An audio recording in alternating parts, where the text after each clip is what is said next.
the flow has stopped, the error rate has started to increase, or they just can't remember what that is, then that's pretty much a good sign of fatigue. Need to take a break. And that could just be 60 seconds of just doing something else.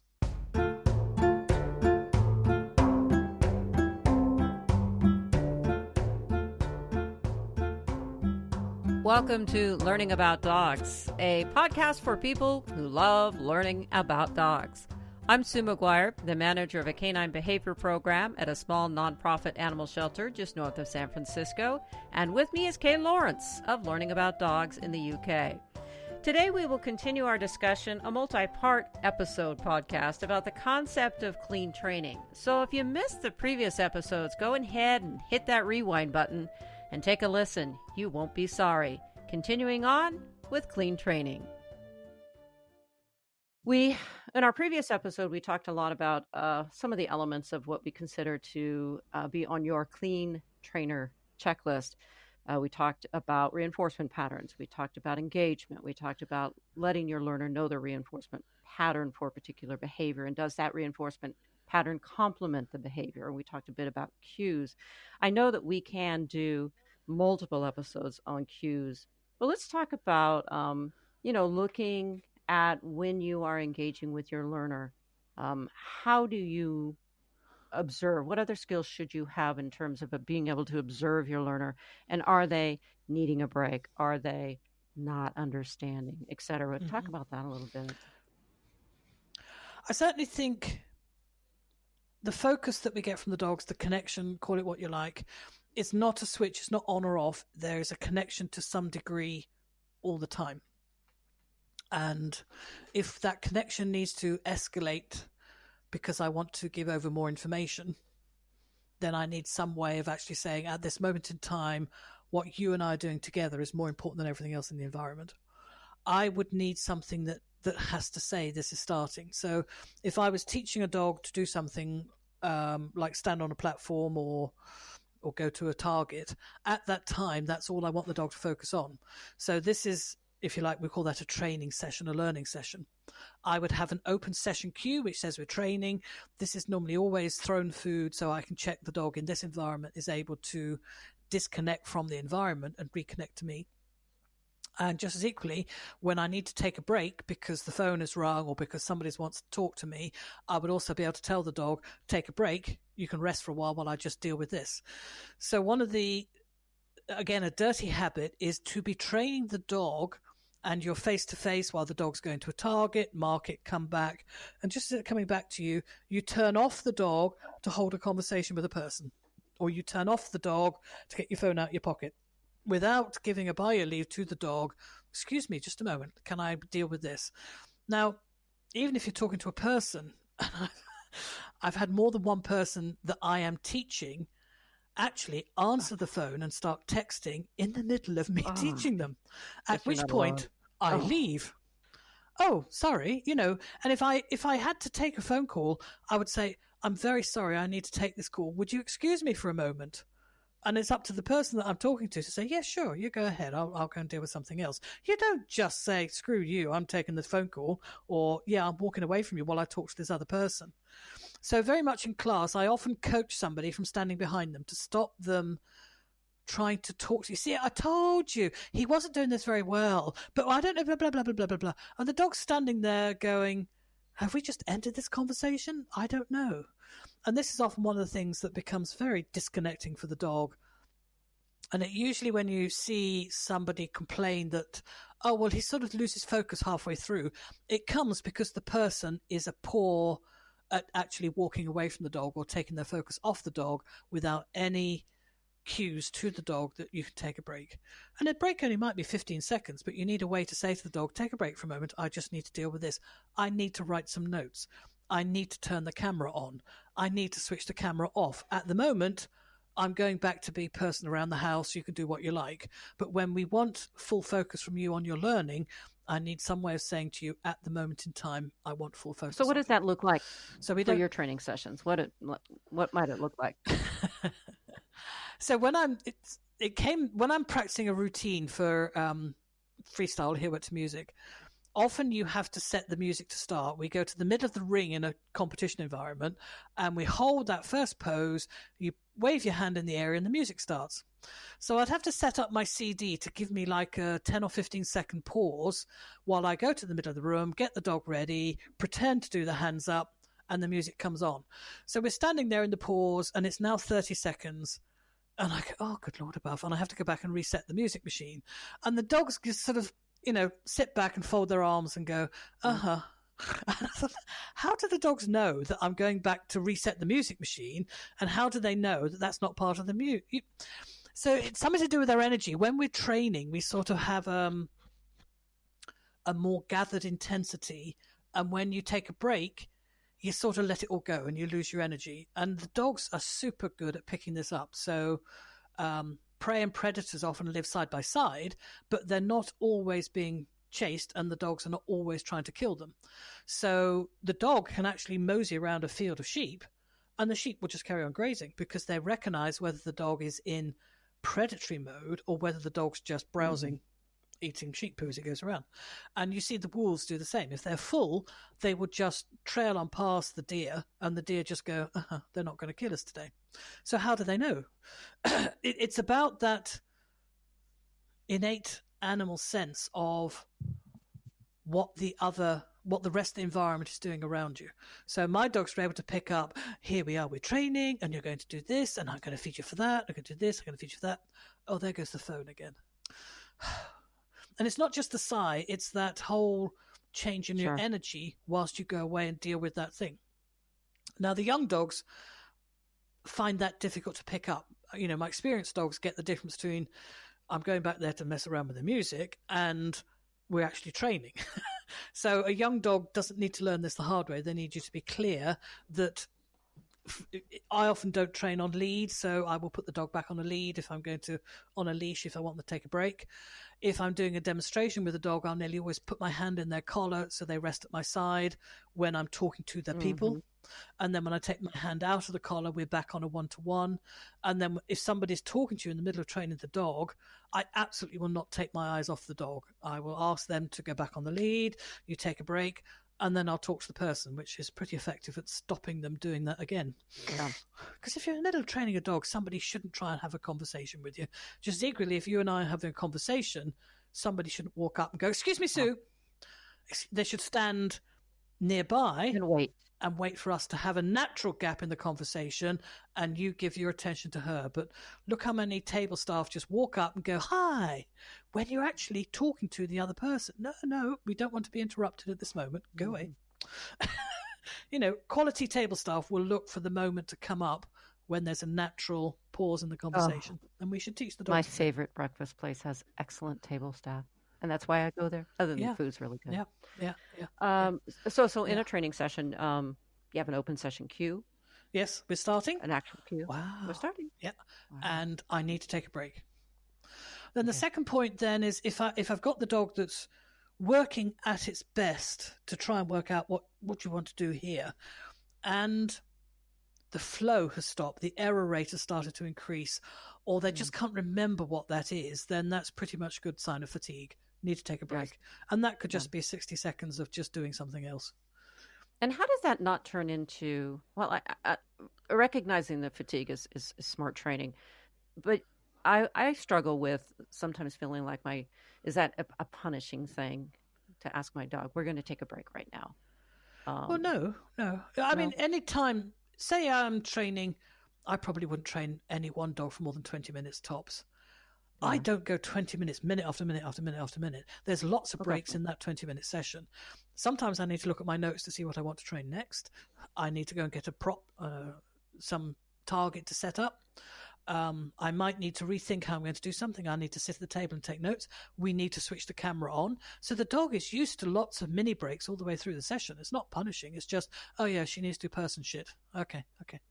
She'll come back in a minute. So that should be my cue. I'm going to do person shit. That's right. Now. Yep. Yeah.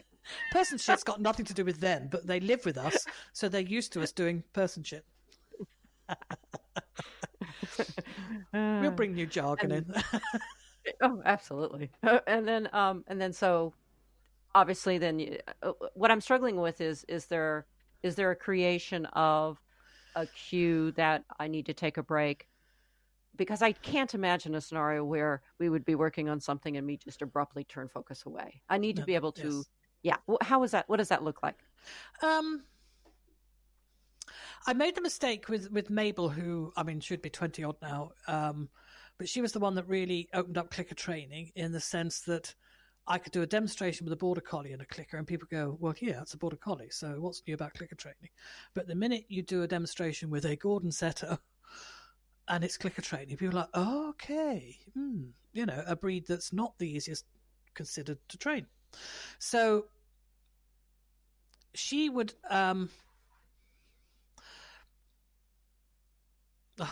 now I'm fatigued. So I have lost my thread.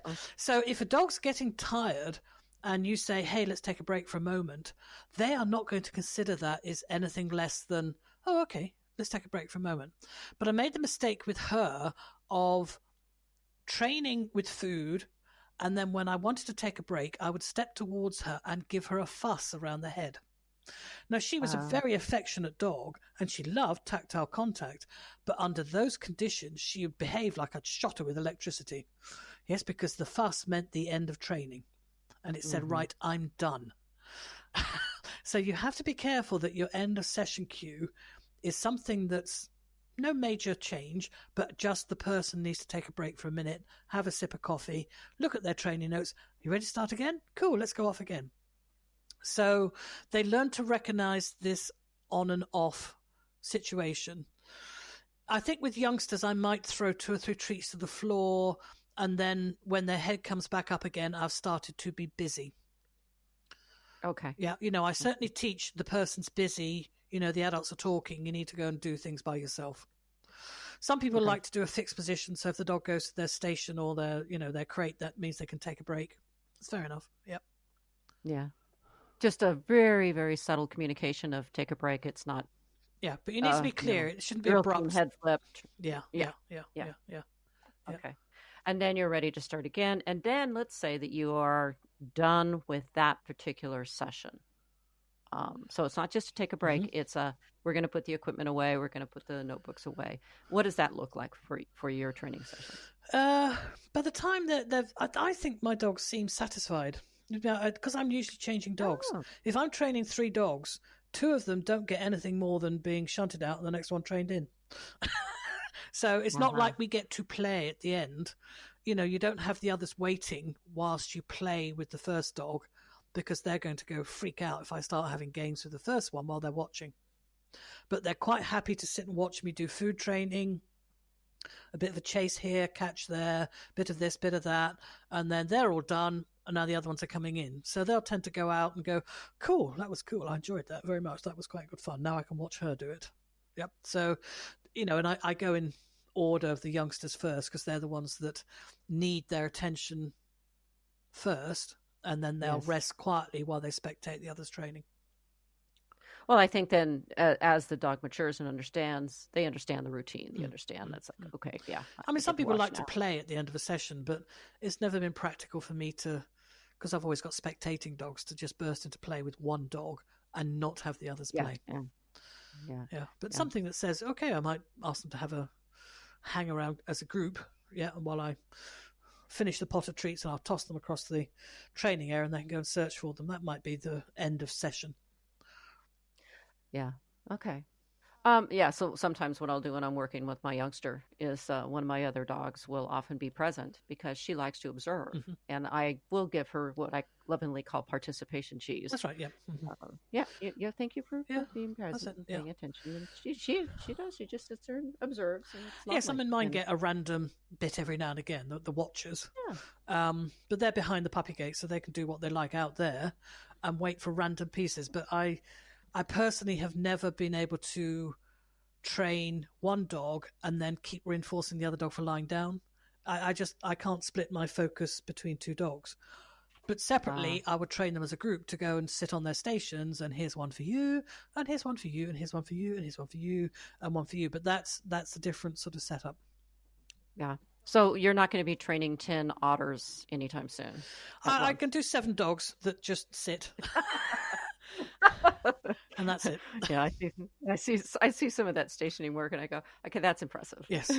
And the mark is the eye contact, that you look at the dog that's just got that treat coming. So you don't look at one dog and give a treat to another one. Oh no. Oh yeah. And that kind of remember on the cruise when Ken was having us work groups. Oh yes. And I thought that was terribly fun. Yes. I thought that was just so much fun. Yes. Yeah. Okay. So all right. So open session cues, take a break, end of session cues. Yep. So we haven't even talked about planning. Planning, absolutely. I mean, the questions for planning, this is the stuff that you do before you start to screw the dog up. You know, what questions do you need to ask yourself so you're clear what you're going to do? And that often tells you how to do what you're going to do. So, you know, when I'm actually planning, I'll work out before I work out what I want to do, I'll ask where this behavior is coming from. So I don't say, I want to teach my dog. I would say, does this behavior exist for this dog naturally? So something like teach the dog to crawl across the carpet. To me, it's a bit too circusy, so ethically I find it a bit uncomfortable. And in all the dogs I've had, only 2 have ever done it naturally for their own pleasure. And the type of pleasure they did it for wasn't something you'd want in public. So both boys, and they used to like to take their Willie for a little trip across the carpet. And I'm thinking, no, I'm training that. So, that's what he's doing. Is that the very example of self-reinforcement? Well, yes, exactly. It's called masturbation. We had this lovely lady come with a pug called Jack. And after training, he would do this. He'd lie on the carpet. His back legs would shoot out horizontally behind him, which is quite unusual for a pug to be able to do that behavior. And then he'd drag himself across the carpet. And he just loves to do that. And I had to explain to this lady what he was actually doing. And she was quite shocked. Oh, yes, he does that every evening after dinner. I bet he does. Oh, well, there we are. Okay, gosh, from planning to that. Okay. So if that behavior, I mean, the behavior might exist for dogs as a species, and pugs are probably, past merchants of that, but my Gordon Setter doesn't do it, and neither does my Border Collie, so I am not actually going to teach them to do it. So that dog structurally might not be able to do that behavior. Just as equally, poodles can stand up on their back legs quite easily, the toys and the miniatures. Would you do it with a standard? Maybe not. Yes, the whole structure is quite different. So just because a dog can do it does not mean your dog can do it. So dogs taught to do things that they see their friend's dog do, and they're, I'm going to teach my dog that's so cool. I would probably not teach these things. Some things that Gordons do quite a lot of is use their feet to wipe their face. They'll wrap both their paws around their faces and have a good old sofa rub at the same time with their muzzle, which I presume is to clear the blood off when they've been, viscerating their animal.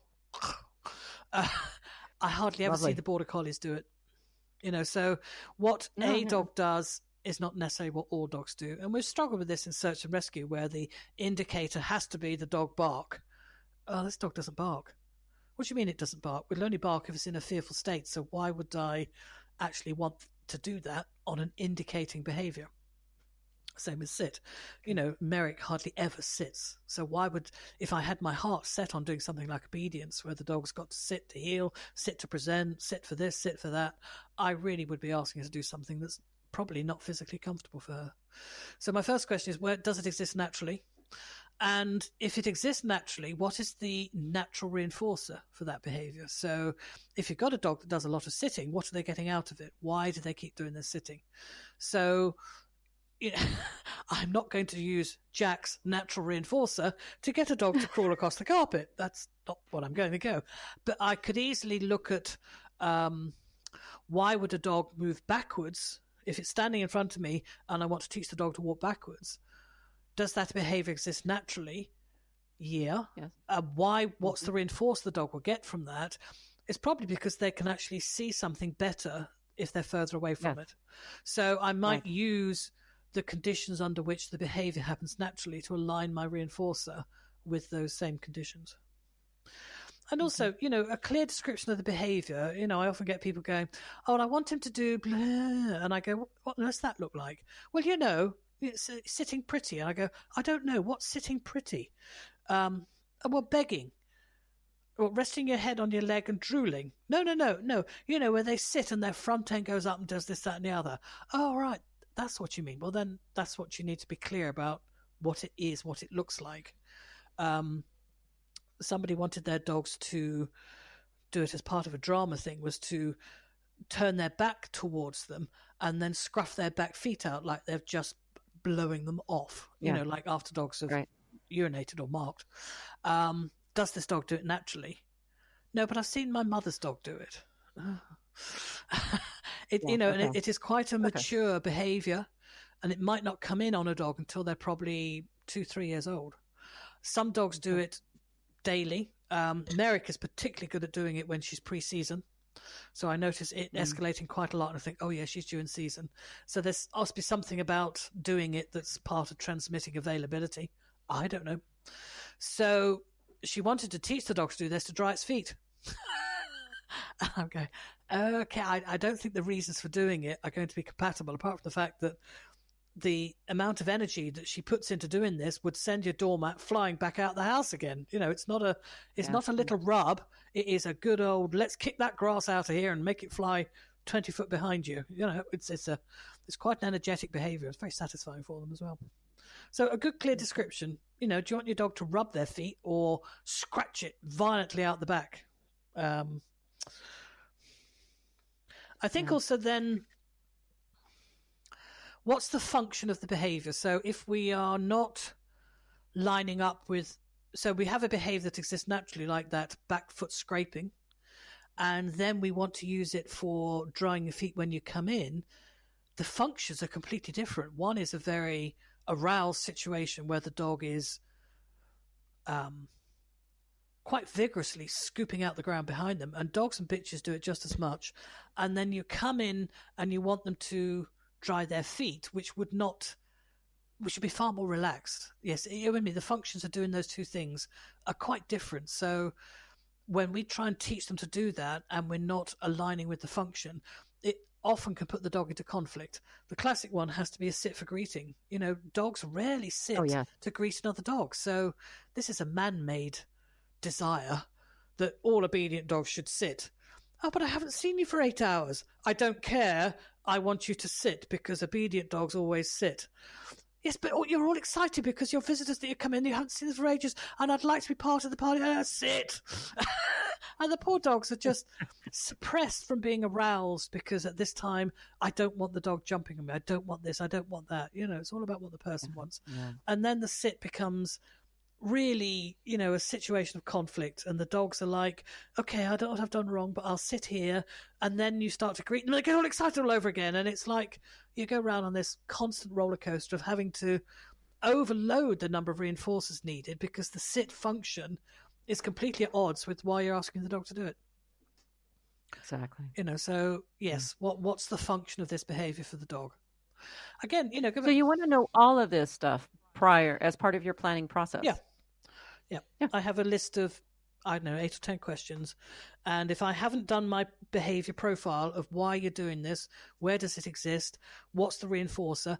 Is this going to be, where am I going with this in the future? Yes. Often I think I taught a dog to reverse towards me, which turned out to be a pain in the butt. So he comes tail first in my direction for one tricky type of thing, and it got completely mixed up with another behavior. So when I was trying to do the other behavior, this one ended up coming, oh, good Lord above. So be clear about what you expect this behavior to be in 2 or 3 years' time. Where's it going? What's your purpose for teaching this? What's the future of the behavior?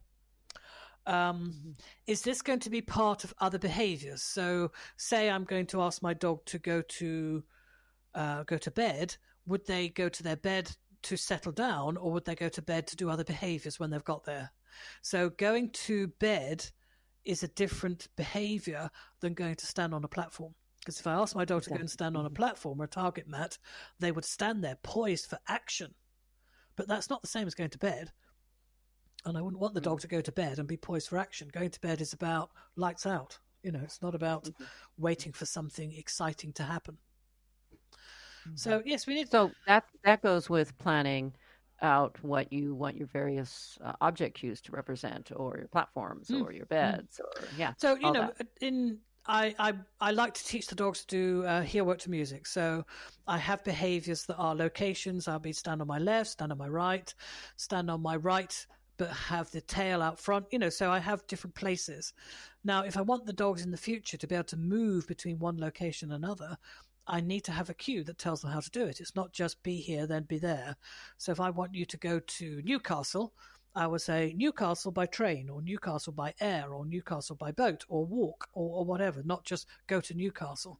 So all of those action behaviors that tell you how to change location need to be on cue, and those cues should not conflict with the location. So I can't say go a new way to Newcastle. We would be in trouble because the cue to get there and the destination sound the same. So when I'm planning all these behaviors, which come from experience of using words like pirouette and wait, and the dog going, I can't tell the difference between pirouette and wait, so I'll just wait. And I'm thinking, why is he not moving? Yes, so words can easily get mixed up when they're used in context. And if I'm going to use left paw, right paw, pink, blue, I made the mistake of using tick and tock. Couldn't tell the difference. Tick, tock.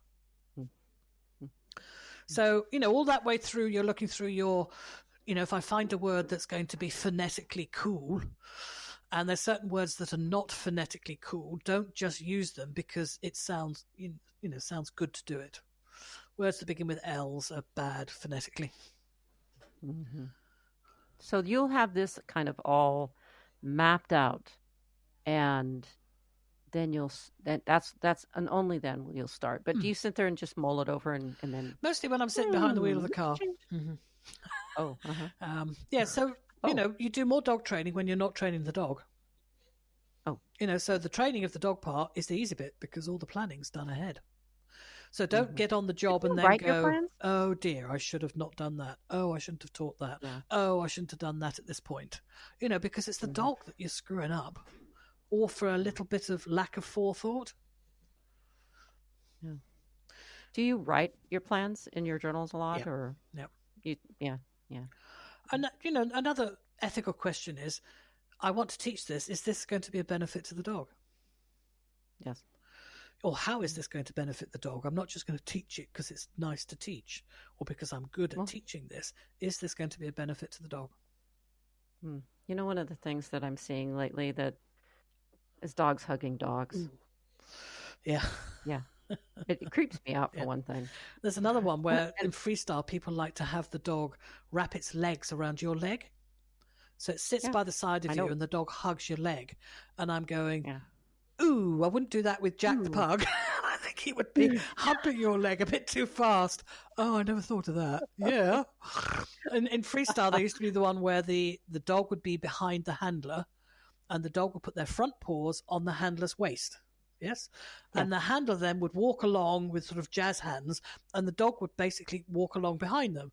Well, if the handler's going a little too fast, it looked like the dog was just giving them a good old bonking as they're going along. And you're going, really? Did you look at this on video? Did you have any idea what it appeared to look like? Oh, okay. Yeah. So, it's just because it's cool. Maybe we're just too Puritan.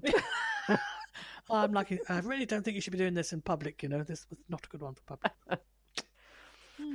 Oh, my goodness. So there's a lot that you really kind of analyze prior to deciding whether a behavior is... The dog shouldn't have to, again, take this burden of us not knowing what we're doing, why we're doing it, how we're going to do it, and where it's going in the future.